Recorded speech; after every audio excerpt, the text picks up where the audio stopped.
Hello everyone, एक नए video में फिर आप सबका स्वागत है। और आज बहुत ही इम्पॉर्टेंट जो टॉपिक है आपका स्पेशली फॉर सीटेट एनसीएफ 2005। यहाँ पे हम जानेंगे कि इस एनसीएफ 2005 यानी नेशनल करिकुलम फ्रेमवर्क में क्या ऐसी चीज़ें हैं जो आपके लिए बहुत ज़्यादा इंपॉर्टेंट है। फिलहाल इसको पूरा पढ़ना तो हमारे लिए पॉसिबल नहीं है, किसी के लिए भी पॉसिबल नहीं, क्योंकि 100 से ज़्यादा पेजेस है इसमें। तो एक ये अपने आप में बहुत बड़ा डॉक्यूमेंट फाइल है, लेकिन बहुत ही कंसाइज वे में जो चीज़ें आपके एग्जाम के लिए इंपॉर्टेंट है, जहाँ से प्रश्न पूछे जा सकते हैं, जो चीज़ें आपकी पेडागोजी को ईजी बनाएंगी, सिर्फ वो चीज़ें हम यहाँ पे बहुत ही कंसाइज वे में, बहुत ही इजी वे में आपको समझाने का प्रयास करेंगे। तो आज हम पढ़ेंगे एनसीएफ 2005। तो जैसा कि आप सब देख पा रहे हैं, एनसीएफ 2005 नेशनल करिकुलम फ्रेमवर्क, राष्ट्रीय पाठ्यचर्या की रूपरेखा 2005, ये अपने आप में एक बहुत बड़ा डॉक्यूमेंट है। ऑलमोस्ट आप मान के चलिए 100 से ज़्यादा पेजेस की ये फाइल है। तो इसको पूरा पढ़ना आसान नहीं है और ना ही हमें ज़रूरत है। जब हम कंसाइज वे में किसी चीज़ को, सिर्फ जो उसका एक कंक्लूजन क्या निकलता है उस पूरी फाइल का, वो यहाँ पे जानेंगे, जो आपकी सीटेट की पेडागोजी के लिए बहुत ज़्यादा इंपॉर्टेंट है। ना कि आपकी सीडीपी, बल्कि जितने भी आपके 5 सब्जेक्ट हैं सभी की पेडागोजी में यहाँ से क्वेश्चन पूछे जाते हैं, डायरेक्टली नहीं तो इनडायरेक्टली। मतलब ऐसे ऑप्शन आएंगे जो आपको, इनमें से अगर आप समझ लेंगे ना, तो सिर्फ इनके बेस पे आप अपने सीटेट के जो ऑप्शन हैं उनको टिक कर सकते हैं। तो बहुत ही ज़्यादा इंपॉर्टेंट टॉपिक रहने वाला है ये। इस वीडियो को बिल्कुल भी स्किप मत करिएगा। बहुत ही शॉर्ट वीडियो में हम यहाँ पे पूरा एनसीएफ 2005 आपका अच्छे से डिस्कस करेंगे। तो सबसे पहले हम जान लेते हैं कि ये जो राष्ट्रीय पाठ्यचर्या के रूपरेखा है, तो नॉर्मल जो जिन्होंने नई सिरे से जो है सीटेट पहली बार दे रहे हैं, नए सिरे से स्टार्टिंग की, उनको लग रहा होगा कि ये जो है एनसीएफ 2005 क्या है और 2005 में ही आया है क्या। तो 2005 में जैसे हर चीज़ का एक टाइम टेबल, आपको एग्जाम्पल के तौर पे मान लीजिए कि हम अपनी लाइफ में जो टाइम टेबल बनाते हैं, तो हर बार हम कुछ चेंजेस लाते हैं। तो यहाँ पे सेम ऐसे ही पिछली 3 बार और बन चुके हैं ये करिकुलम। जो नेशनल एनसीएफ है उसने एक करिकुलम तैयार किया था, लेकिन 2005 में उसको और संशोधित करके 2005 में लाया गया। तो ये हमारा चौथा करिकुलम फ्रेमवर्क है। तो यहाँ पे जैसा कि आप देख रहे हो, एनसीएफ 2005 के 2 अध्यक्ष थे। फिलहाल यहाँ से क्वेश्चन नहीं पुटअप होते हैं, लेकिन आपको जानना ज़रूरी है क्योंकि इतना कोई ज़्यादा नहीं, एक लाइन में आप समझ लेंगे। एनसीएफ 2005 के जो अध्यक्ष थे वो प्रोफेसर यशपाल थे। एनसीएफ 2005 के जो निदेशक थे वो प्रोफेसर कृष्ण कुमार थे। अब जब तक दूसरी एनसीएफ नहीं आ जाती है तब तक आपको ये चीज़ें कभी नहीं पूछता है सीटर में फ़िलहाल, लेकिन पूछ सकता है, तो उसके लिए आपको जानना ज़रूरी है। तो मोटा मोटा जानेंगे कि करिकुलम क्या होता है। देखिए, करिकुलम होता है कि जितनी भी एक्टिविटीज़ होती हैं स्कूल्स में, वो सारी कहाँ आती हैं, करिकुलम के अंडर में आ जाती हैं। मतलब जो इसका एक विषय होता है, सिलेबस होता है, वो इसका एक मात्र छोटा सा हिस्सा है। पूरे स्कूल की सारी एक्टिविटीज़ किसके थ्रू आएंगी, करिकुलम के।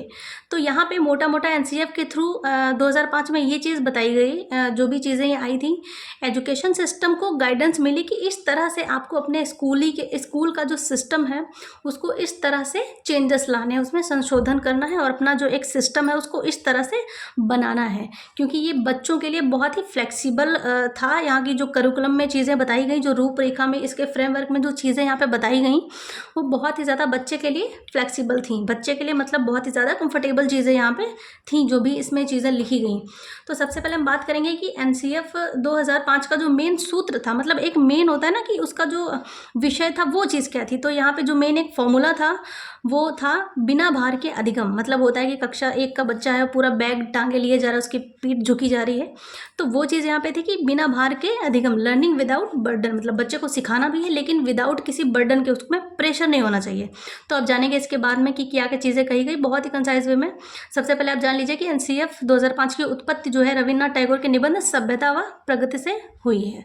तो ये चीज़ें कुछ अब जानना ज़रूरी है, मोटा मोटा समझ लेंगे तो अच्छा ही होगा। और एनसीएफ 2005 का निर्माण किसने किया, एनसीईआरटी ने किया। एनसीईआरटी ने किया क्योंकि आपको पता है कि सीटेट जो है एनसीईआरटी से बहुत ज़्यादा डिपेंड, एनसीईआरटी बहुत ज़्यादा उसमें पूछता है। तो एनसीएफ 2005 का निर्माण भी एनसीईआरटी ने किया, इसलिए सीटेट का जो बहुत ज़्यादा क्वेश्चन पेडागोजी के होते हैं या जो थ्योरेटिकल बेस्ड भी होते हैं, उनमें एनसीएफ 2005 की बहुत ज़्यादा इंपॉर्टेंस है। अब आपको जाननी चीज़ें हैं कि एनसीएफ 2005 के जो 5 महत्वपूर्ण सिद्धांत थे वो कौन कौन से हैं। तो पहला सिद्धांत है कि ज्ञान को बाहरी जीवन से जोड़ा जाए। मतलब क्या होता था, जैसे हमने एक बुक पढ़ी, पूरे साल में हमें वही बुक खत्म करनी है। पहले की जो पाठचर्याएँ होती थी, क्या होता था कि बच्चा बस बुक ही में उलझा हुआ है, बस वही सिलेबस पूरा करना, वही कॉपी, वही किताबें, वही नोट उसको करना। तो ये चीज़ पहली बोली गई कि बच्चे को स्कूली शिक्षा से बाहर के जो वातावरण है, अब समाज के रिलेटेड, यानी समाज से संदर्भगत जो है चीज़ें करके शिक्षा उसको दी जाए, मतलब उसको बाहर वातावरण में चीज़ें प्रैक्टिकली करके, एक्टिविटी करके इस तरह से उसको शिक्षा दी जाए, ना कि सिर्फ डिपेंड रहा जाए बुक और कॉपियों पे। रटने की जो प्रणाली है उसको ख़त्म किया जाए। यहाँ पे क्रिएटिविटी की बात करी गई है कि आपको बच्चे को रटाना नहीं है, इसीलिए जब भी आपकी पेडागोजी में कोई ऑप्शन रटाने पे आ जाए तो आपको उसको निगेटिव में लेना है, और सिर्फ अगर आ जाए बात की पाठचर्या पे डिपेंड तो भी निगेटिव में लेना है।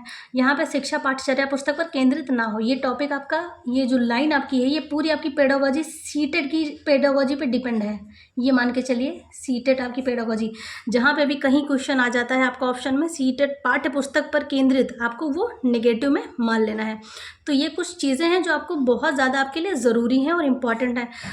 फोर्थ है हमारा राष्ट्रीय महत्व बिंदु को पाठ्यक्रम में शामिल किया जाए। अब राष्ट्रीय महत्व मतलब जो हमारे इंटरनेशनल चीज़ें होती हैं, जैसे कि जो हिस्ट्री में चीज़ें होती हैं, बहुत सारे लोगों ने, जैसे शहीद लोग हो गए या फिर जो लोग हमारे देश के लिए बहुत अच्छे काम कर रहे हैं, मतलब मेन चीज़ें जैसे होती हैं, कुछ नया हुआ हमारे देश में तो वो राष्ट्रीय जो इम्पोर्टेंट नेशनल के जो इम्पोर्टेंट बिंदु हैं उनको भी शामिल किया जाए, यानी बच्चों को वो चीज़ें बताई जाएँ कि हमारे देश में ये हो रहा है, हमारे देश में ये चीज़ बनी है, हमारे देश में यहाँ पे ये प्लेटफॉर्म बन रहा है, तो वो सारी चीज़ें भी बच्चों को बताई जाएँ।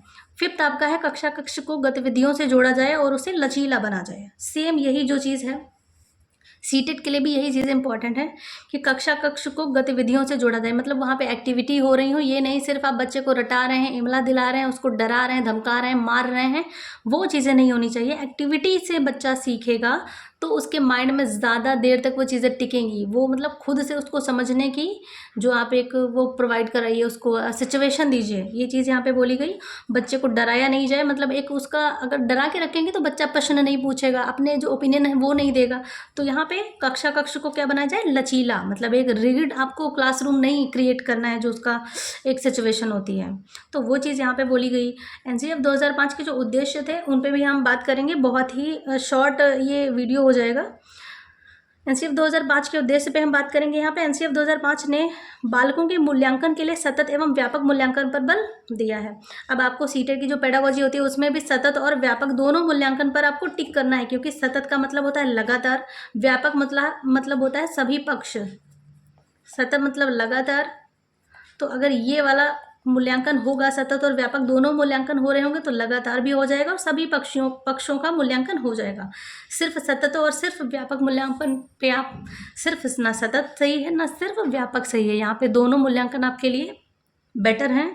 तो ये जो है एनसीएफ 2005 के अनुसार मूल्यांकन कैसा होना चाहिए, सतत और व्यापक होना चाहिए। बच्चों का सर्वांगीण विकास करना, उन्हें स्कूली शिक्षा से जोड़ना, बच्चों का सर्वांगीण विकास करना और उन्हें स्कूली शिक्षा से जोड़ना, मतलब स्कूली शिक्षा से तो बच्चों को जोड़ना है, लेकिन स्कूली शिक्षा में सिर्फ उसकी ये नहीं है कि बुक रटा रहे हैं, बुक पढ़ा रहे हैं, सिर्फ पाठचर्या पे डिपेंड नहीं रहना है आपको, सिर्फ पाठचर्या नहीं, यहाँ पे पाठ्यक्रम आएगा, सिर्फ आपको बुक्स पे डिपेंड नहीं रहना है।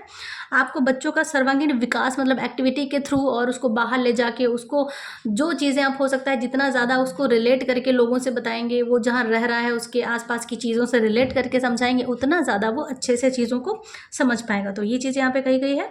नवीन सोच, तर्क क्षमता, चिंतन, ये कैसे विकसित होगा, जब बच्चे को आप एक्टिविटी कराएंगे, क्रिएटिव नई नई चीज़ों को बनाने के बोलेंगे, उसको कुछ खोजने को बोलेंगे, उसको खुद से अवसर देंगे कुछ करने को, तब यहाँ पे नवीन सोच विकसित होगी, तर्क क्षमता विकसित होगी और चिंतन विकसित होगा।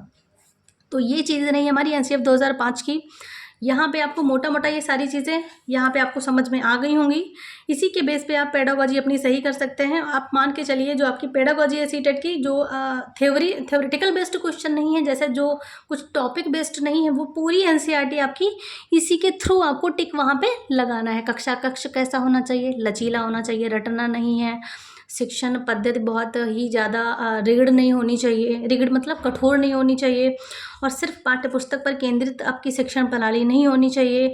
ज्ञान को बाहरी जीवन से जोड़ा जाए, स्कूली शिक्षा को बाहरी वातावरण से जोड़ा जाए, उसके जो आसपास रह रहा है वहाँ से जोड़ा जाए उन चीज़ों को। तो ये सारे आपको ऑप्शन देखने को मिलेंगे जब आप सीटेट देंगे, ऐसा नहीं है कि ये यूज़ में नहीं है, बहुत ज़्यादा यूज़फुल है। तो ये था आज का हमारा एनसीएफ 2005। आई होप कि आपको अच्छे से चीज़ें समझ में आ गई होंगी। बहुत ही ज़्यादा आपके लिए इंपॉर्टेंट था। सीटेट एग्जाम अगर आप देने जा रहे हैं तो आपके लिए मोस्ट इंपॉर्टेंट टॉपिक है, अच्छे से समझ लीजिए इसको। हो सके तो छोटा सा नोट्स बना लीजिए, बहुत ज़्यादा आपके लिए यूज़फुल रहने वाला है। तो हम मिलेंगे इसी टाइप की फिर एक मोस्ट इंपॉर्टेंट वीडियो के साथ। तब तक के लिए अच्छे से रहिए, मस्त रहिए, खुश रहिए, पढ़ते रहिए।